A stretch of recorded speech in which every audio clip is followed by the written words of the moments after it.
मित्रों, आज बहुत लोग ज़्यादातर इल्यूज़न में रहते हैं या तो इल्यूज़न में जी रहे हैं। ज़्यादातर लोग मोह को प्रेम मान लेते हैं। एक सिंपल वर्ड में अगर बताया जाए मोह और प्रेम में क्या डिफरेंट है, तो हम सिर्फ इतना कह सकते हैं कि मोह में हम इंसान या किसी भी चीज़ को जो हमें अच्छा लगता है उसको हम पकड़ लेते हैं और हमें डर रहता है कि वो कहीं खो ना जाए, तो इसको मोह कहते हैं। जबकि प्रेम मतलब क्या? प्रेम उसे कहते हैं जिसे हम पसंद करते हैं, चाहते हैं, या तो जिसके बारे में हम सोचते हैं अच्छा, या तो हमें अच्छा लगता है, जिसके हम केयर करना चाहते हैं, तो उसको हम उड़ने देते हैं, मगर उसको हम आज़ादी देते हैं, उनको हम खिलने देते हैं, उनको हम तोड़ते नहीं हैं, उनको हम पकड़ते नहीं हैं, उनको हम कंट्रोल में नहीं रखते, तो वो प्रेम होता है। अब आपको सोचना ज़रूरी है कि आप किसी को छोड़ के आए, आपको किसी ने छोड़ दिया, तो सामने वाला इंसान मोह में था क्या प्रेम में? अगर प्रेम में होता तो वो जाता नहीं, और जाता तो वापस लौट के आता। तो आप इतना ज़्यादा टेंशन मत लीजिए। ज़्यादातर जो लोग इल्यूज़न में रहते हैं उसका भ्रम कभी ना कभी, आज नहीं तो कल, टूटता है। तो वो बात में कभी टेंशन लेना जरूरी नहीं है। आजकल बहुत बच्चे ऐसे होते हैं कि लव में सुसाइड कर लेते हैं। लव में कभी कभी ऐसा होता है कि मैं प्रेम करता हूँ, लव करता हूँ, तो वो ज़्यादातर एज के अकॉर्डिंग जो हार्मोन चेंज होते हैं बायोलॉजिकल, जिसमें प्रेम, अट्रैक्शन, लव, सेक्स के जो हार्मोन होते हैं, एस्ट्रोजन, प्रोजेस्टेरोन, उसके कारण नेचुरली एक आकर्षण होता है और ज़्यादातर लोग उसको मोह मान लेते हैं। अब ये मोह जो होता है उनको प्रेम मान लेते हैं। अब ये क्या होता है कि प्रेम में अगर चीज़ नहीं मिली, इंसान नहीं मिला, वो व्यक्ति नहीं मिला, तो हमारा सब कुछ लूट जाता है, छूट जाता है, वैसा हम मानते हैं। तो मित्रों, ये समझने वाली बात है कि ऐसी बातों को प्रेम कहते हैं कि मोह कहते हैं, तो आप वो इल्यूज़न को समझें और आप अपना ध्यान रखें। दूसरी बात, प्रेम बहुत मैच्योरिटी लेवल और डिवाइन चीज़ है। प्रेम सिर्फ लड़का और लड़की में नहीं होता। प्रेम हर कोई रिलेशन में होता है, हर कोई लिविंग चीज़ या जो प्रकृति के साथ होता है उससे होता है।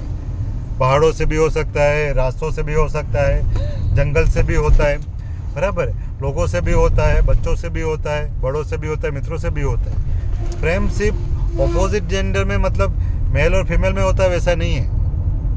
हाँ, मेल और फीमेल का जिसका ट्यूनिंग, अंडरस्टैंडिंग बहुत अच्छा है, जो अपने आप को, और अंडरस्टैंडिंग के लिए सबसे बड़ा इमोशनल इंटेलिजेंस जरूरी है। और इमोशनल इंटेलिजेंस के सबसे पहले ज़रूरी है खुद के इमोशन के बारे में जानना, खुद के नेगेटिव पॉजिटिव इमोशन के बारे में अवेयर होना, उसको मैनेज करना सीखना, वो सबसे ज़रूरी है। जो इंसान सेल्फ अवेयर है वही इंसान प्रेम में होगा, सही प्रेम में। जरूरी नहीं कि वो इंसान किसी के साथ रह रहा हो या उसके साथ कोई साथ रह रहा हो, तभी भी वो प्रेम में हो सकते हैं। जैसे कि मीराबाई का नाम ले सकते हैं हम, बराबर। तो ये आप समझ सकते हो, एक सिंपल एग्जाम्पल है। तो मित्रों, खास करके टीनेजर और एडल्सन को और मैरिज के बाद भी बहुत सारे इशू बनते हैं। अगर इशू बन रहे तो मान लो कि आपको कभी प्रेम हुआ ही नहीं। प्रेम होना मतलब ऐसा नहीं है कि एक साथ रहना, घूमना, सामने वाले की इच्छा को समझना, उनके इमोशन को समझना, खुद के इमोशन को समझना और उनको केयर करना, और बिना किसी सप्रेशन के आप अपने आप को एक्सप्रेस कर पाओ बिना डर के, तो वहाँ पे वो प्रेम होता है। ज़्यादातर लोग रिलेशन में सबसे ज़्यादा डर लगना स्टार्ट होता है, वहाँ पे छुपाते हैं, वहीं पे लोग धीरे धीरे मुरझा जाते हैं। तो फिर वो पॉसिबल है कि प्रेम नहीं है, वो ज़रूरत होती है, या तो मोह होता है, अट्रैक्शन होता है, या तो नीड होती है। वो चाहे सोशल नीड हो, सेक्सुअल नीड हो, फिर या तो इमोशनल नीड हो, जहाँ पे सिर्फ हमें कुछ चाहिए होता है सामने वाले से, हम कुछ दे नहीं पाते। तो ये चीज़ आप ध्यान रखिए। ये वीडियो खास करके जो टीनेज है, जो रिलेशनशिप में इशू बनता है, तो उनके बारे में उनके लिए है, वो समझने के लिए।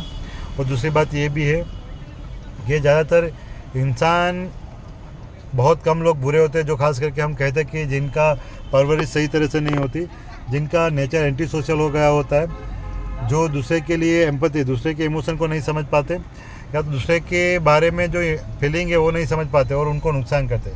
उसके अलावा ज़्यादातर बच्चे, स्टूडेंट, कपल होते हैं, वो ज़्यादातर नेचर उनका अच्छा ही होता है, मगर इमोशनल स्टेबिलिटी ना होने के कारण और सेल्फ अवेयरनेस ना होने के कारण ज़्यादातर लोग मर्डर कर देते हैं एक दूसरे का। कभी कभी ऐसा होता है कि पेरेंट्स का भी मर्डर कर देते हैं।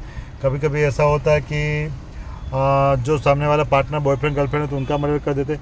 कभी कभी ऐसा होता है कि वो दोनों साथ में मर्डर कर देते हैं, या तो सुसाइड कर लेते हैं। तो ये चीज़ें बहुत ध्यान रखनी ज़रूरी है।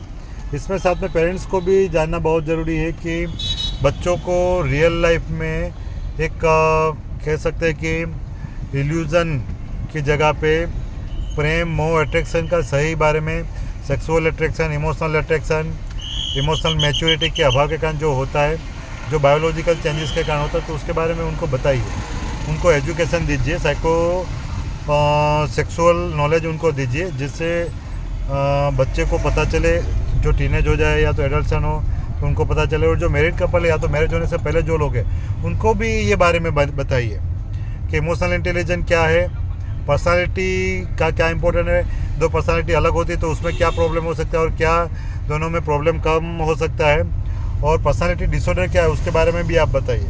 बहुत सारे लोग ऐसे होते हैं जो सही पर्सनालिटी के एक दूसरे से जुड़े होते हैं तो उनके प्रॉब्लम नहीं होती, मगर कभी कभी सेम पर्सनालिटी वाले में भी दिक्कत होती है और अलग अलग पर्सनालिटी में दिक्कत होती है। जैसे कि एक डिपेंडेंट पर्सनालिटी और एक डोमिनेंट नार्सिसिस्टिक पर्सनालिटी वाले लोग अगर शादी करें तो उनकी लाइफ चलती है, और दोनों नार्सिसिस्टिक पर्सनालिटी वाले लोग अगर शादी करें तो दिक्कत होती है।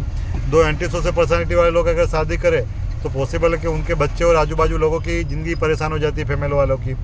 तो ये चीज़ बहुत जानना ज़रूरी है, बराबर है। और जो हिस्टोनिक पर्सनालिटी वाले अगर लोग हो, एक हिस्टोनिक हो और दूसरा कोई बहुत मैच्योर हो तो उनमें भी बहुत दिक्कत होती है।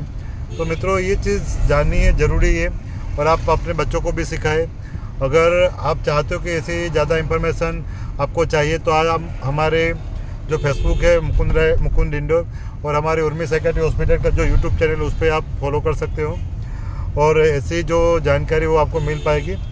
और इसके अलावा भी और कोई काउंसलिंग या तो इसकी एक्सपर्ट एडवाइस चाहिए, काउंसलिंग चाहिए तो आप हमें कांटेक्ट कर सकते हैं। आपके आजू बाजू जो कंसल्टेंट साइकियाट्रिस्ट हो या काउंसलर उनका आप कांटेक्ट कर सकते हैं। मेरा नाम डॉक्टर मुकुंद इंडोर है।